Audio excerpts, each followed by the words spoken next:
Hi, and welcome back to my shop. Today I'm going to be working on making shaker cabinet doors for the lower side cabinets that I'm working on for the whole big set of built-ins. Now, tongue and groove or stub tenon and groove doors are nothing more than a stile and a rail with a groove and a stub tenon or a tongue that fits into that groove and will make up the difference to close up that gap also and fit together nice and snug, not only closing it up, leaving a little room for glue, but giving it a nice, strong joint.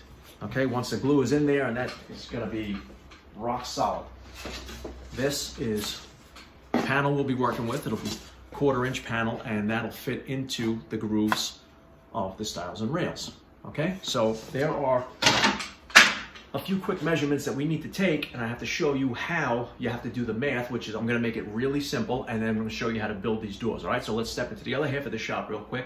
I'll show you how to take the quick measurements, and I'll tell you about the hinges I'm gonna use and why we're using the measurements we're using. All right, let's step in over there and check it out. Okay, so if you look behind me, you can see that all this has been painted and primed, and if you see any spots missing from any sides of the bookcases, that's going to be on the inside, so there's no need to waste any more paint than I had to or time spraying that, because that's going to be butted up against the center case and completely screwed together and will never be seen. So that's why I have empty spots on that. But the side pieces, such as this one here that will be exposed, are completely painted. Okay, so now you can see the doors in the background here. These are the shaker doors that we're going to be building today. Quick measurement you need to take is the inside of your frame for the carcass. And then you have to add the amount of overlay on the hinges that you're using.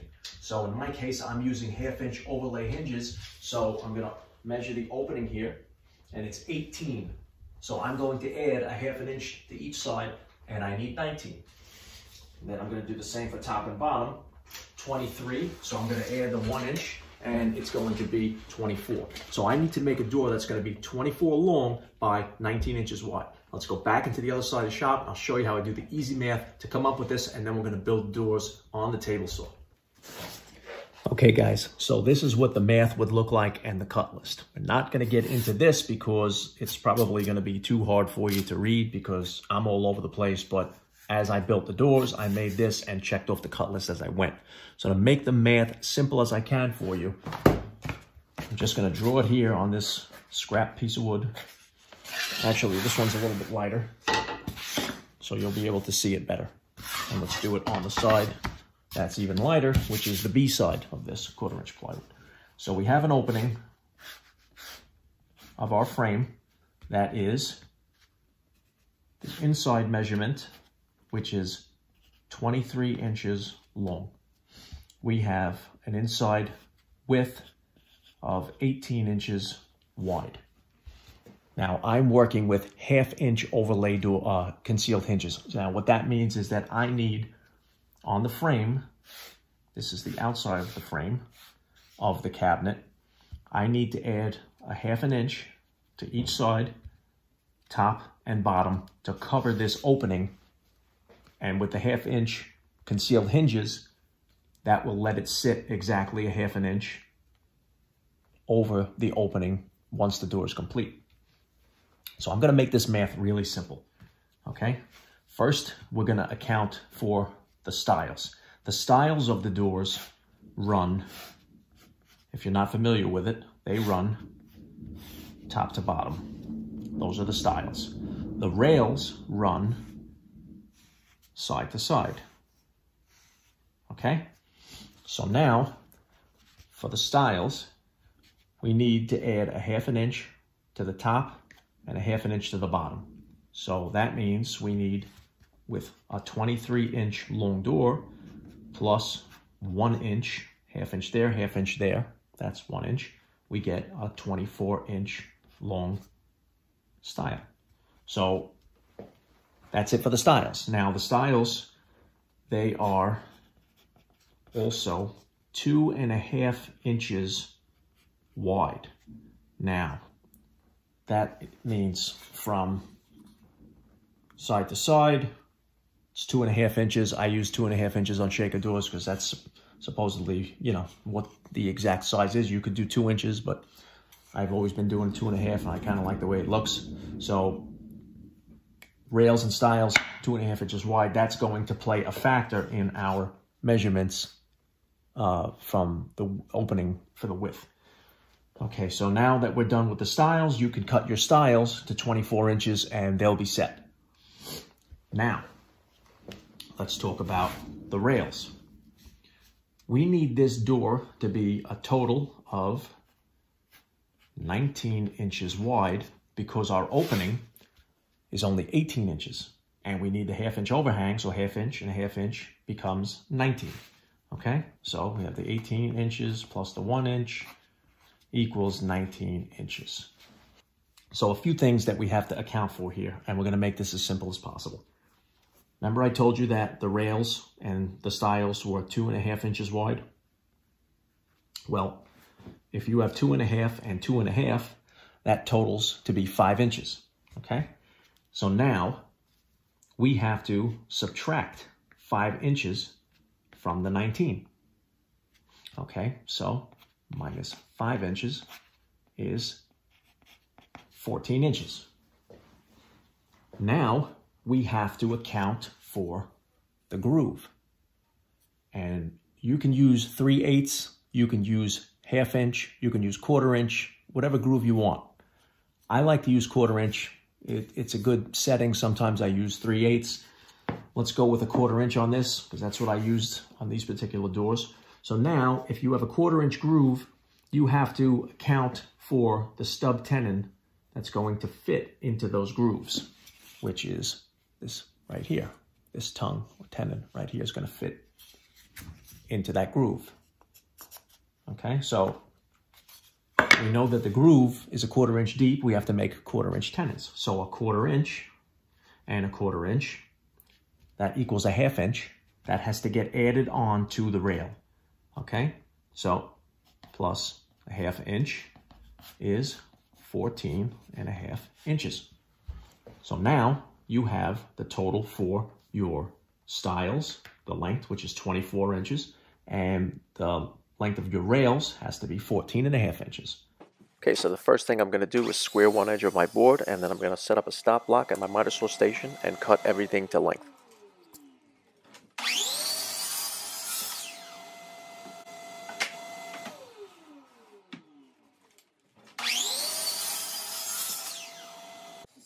Next, I'll set my rip fence on my table saw to 2.5 inches and rip all the parts down.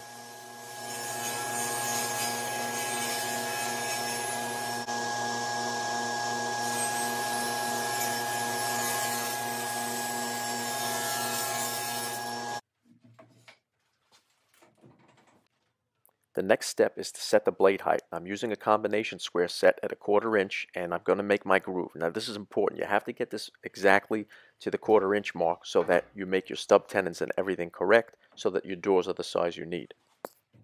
Now to run the grooves, I'm going to set my board off center slightly to the blade.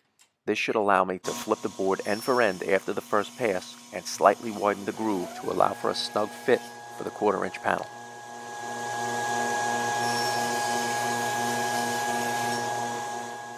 Once again, I'll set my combination square inside the groove, and then I'll set it to the outside of the blade against the rip fence. That will give me the exact depth of the groove, so when I cut the tenon, it'll fit completely into that groove. Once you have everything set, you use a miter gauge, run the piece through, and remove all material, exposing the tongue that you need to fit inside the groove, cutting material off both sides of the rails. Then do a test fit and make sure it's perfect. Once you've made some test pieces and you're happy with the fit, cut all the tenons on the rails only. The stiles do not get any tenons.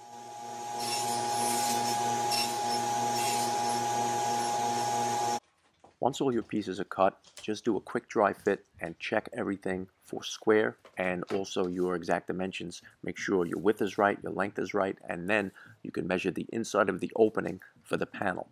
All you need to do at this point is whatever measurements you get for the inside panel, add a 1/2 inch to all dimensions to account for the 1/4 inch groove that you made.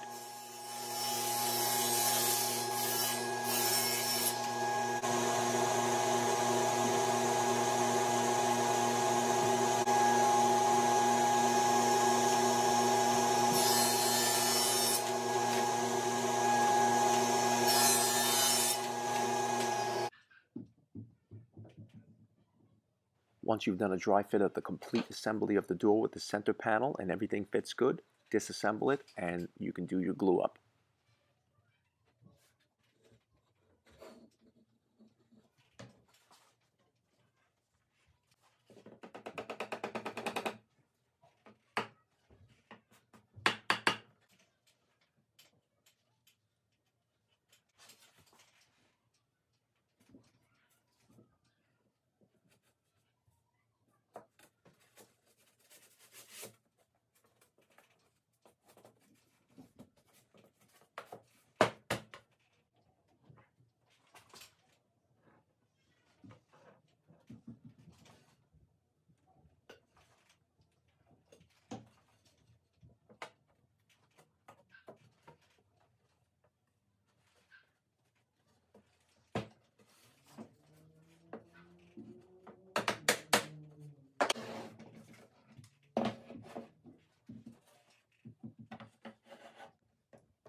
Make sure after you apply the clamping pressure, you use a rag with a little bit of water to get rid of all the glue squeeze out, because it's much easier to clean it now than it is to have to scrape it off later on.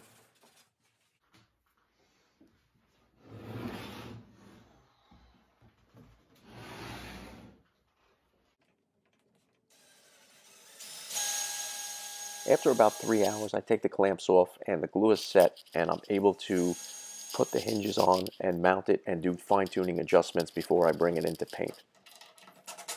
Once I'm happy with the fit and the operation, all the hardware will be removed as well as the door again, so that I don't have to tape it off or anything when I'm painting it.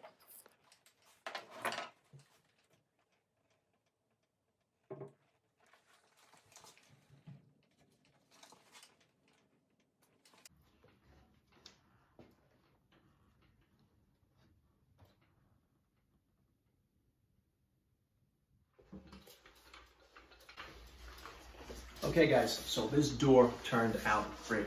Both doors turned out great, and I got the exact measurements that I needed. Now, if you're interested in how I installed these concealed hinges, I have a video on my channel, a couple of videos back, that shows you exactly how I did it, the jig I used, the measurements I took, and all that. Now, we were shooting for a 19-inch wide door by a 24-inch long door. So, double checking the measurements, 24 on the money, 19 on the money with the width, and also checking square, got 30 and 5/8. 30 and 5/8, so the door is perfectly square. Okay, so there's a couple of key things that you have to remember is always take the measurements and do the math. Take the time to do the math. It's really simple. And also, you can make these on a router table. I've done it before. I kind of like it better on the table, so I think it is a little bit quicker.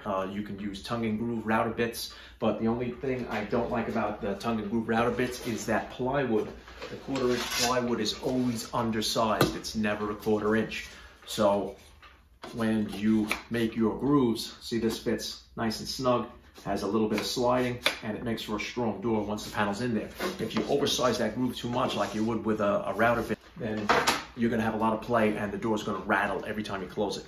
All right guys, so once again, thanks for joining me in the shop. Hope you guys got something out of this. If you guys like these instructional videos that I've been doing, then drop me a line. Make sure in the comments, if you're not following the build on Instagram or my carpentry Facebook channel, head over there and check that out, where you can see every step of how I've been building it so far. I'll put the link in the description to those 2 sites that I have. And that's it, guys. So I hope you got something out of this, and I hope you liked the video. Make sure you hit that subscribe button. Come back next time.